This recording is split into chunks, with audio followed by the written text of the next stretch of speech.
Welcome back, everyone. We're getting close to wrapping up our final episode of the season, and we hope you've enjoyed the highlights so far. Of course, some of our best episodes have been rounded out with a game review. We've tried our best to include a pretty broad range of platforms and genres. Some of our opinions have been mixed, but one thing is for certain, it's always fun to try new games. Between Mike, Ian, and Adam, here are some of the best moments from the reviews. Graphically, The Walking Dead runs on Telltale Engine, an engine that does the job but seems to have quite a few technical bugs, ranging from dropping frame rates, scenes freezing as the next one loads, flickering textures, gameplay slowing down as the game tries to process intense action, and a widely reported bug of save files randomly disappearing.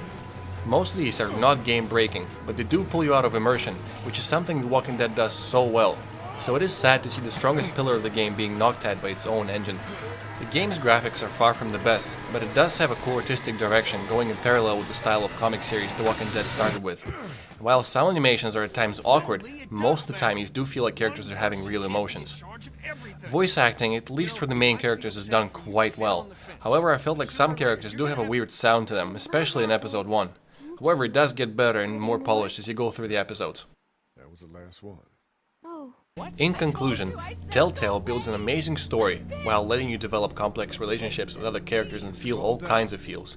The technical hiccups that you encounter on the way do have a negative impact on the overall experience, reminding you that you're only playing a game. But these hiccups are greatly diminished by the landslide of a great story and overall experience. If you are a fan of The Walking Dead, or if you enjoy great storylines and the feeling of an adventure, then we definitely recommend this game to you.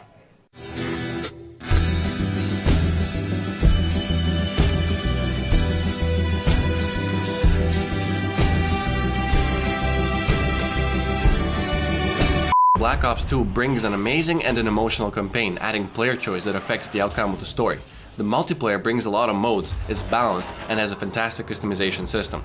On top of all of this, we get an awesome zombies mode, giving us additional hours and hours of playtime. If you're a fan of the COD franchise, or if you're just considering trying COD out, we definitely recommend giving Black Ops 2 a shot.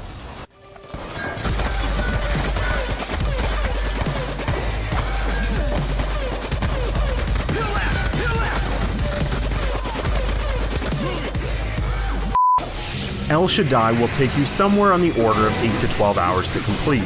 The game is single player only, and upon completion there will be a few additional modes and playthrough options that unlock for additional content. Truth be told, there isn't a whole lot of replayability in this game, and I'd hazard to say that even if you do find the game enjoyable, you probably won't be inclined to pick it back up again.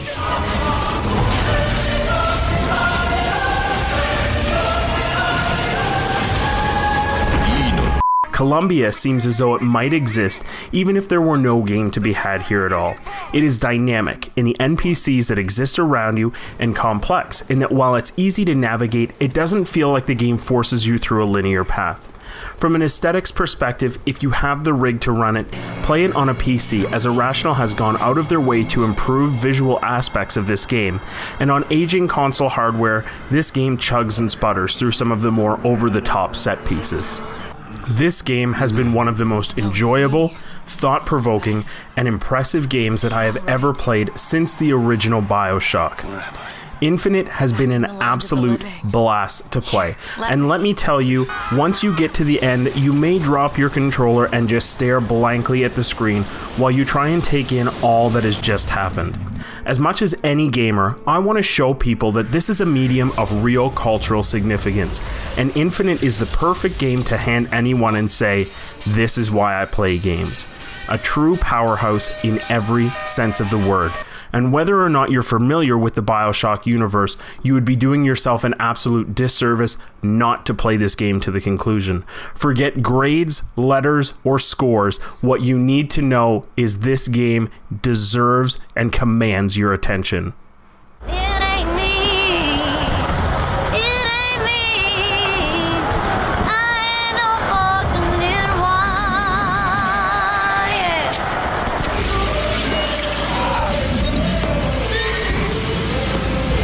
Now, the game code has always been like a movie theater experience. If you stick around until the end, you can expect a bit of a treat. And as the credits roll, you can usually be guaranteed a quick reel of our best bloopers and outtakes from that episode. Unfortunately, and again, it's usually just embarrassing shots of me, either flubbing my lines or acting the fool. Roll it.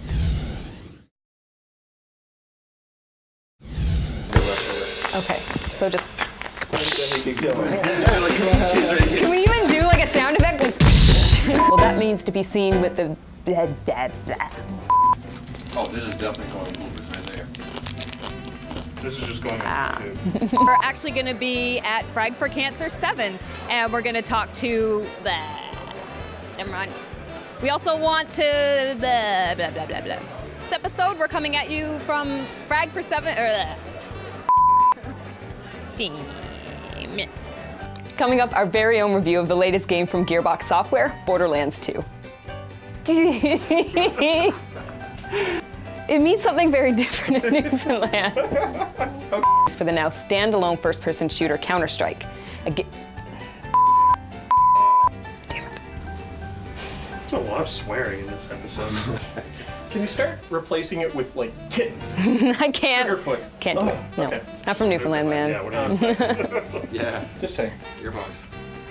Because that would be funny. Oh God, this is just incredible. This hat is kind of warm, bro.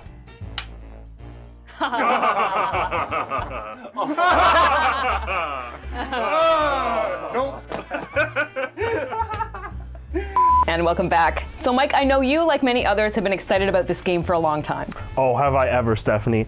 I love.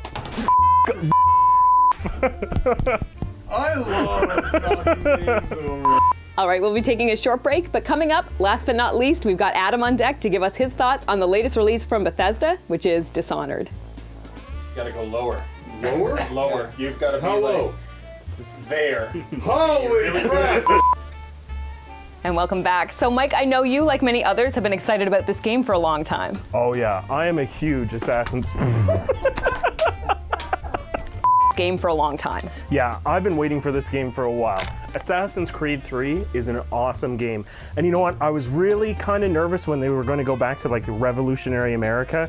Not always the greatest scene, but it turns out it actually works very well in this game. Incredible. Well, Stephanie, being the FPS fan that I am, how could I resist not trying out the latest in the Call of Duty's franchise, Black Ops 2? You know, Call of Duty is one of those games that are pretty damn popular, and over the last few years, the whole COD franchise was taking some really bad rap from the gamers. So, ranging from a lack of innovation and not pushing the boundaries of the FPS genre. I'm just laughing inside. An action strategy game from Independent? I think I was merging independent and developer. Yeah, it's a independent developer. Independent developer. Derp. What's that? Do it with an accent. I can do it with an accent. Hello, Governor. Hello, Governor. The Consumer Electronics Show is one of the largest conventions in the world. Or throwing me unwillingly into the world of StarCraft, I have chosen. Good one, Steph. And this is something we first heard about on Kotaku. Kotaku? What the is a Kotaku? When did Steph start referring to herself in the third person? All day, every day.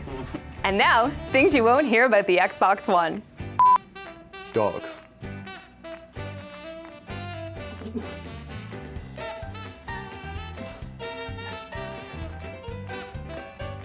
Good.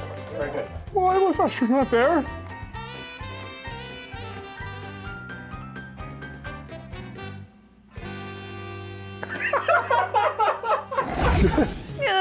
My mother watches this show. But that's going to wrap it up for us this season. Thanks so much for watching The Game Code. You can bet we'll be back next month to bring you more from the Atlantic Canadian gaming scene and more game reviews, visits with local developers, and more events. Check us out in Season 2. We'll see you then.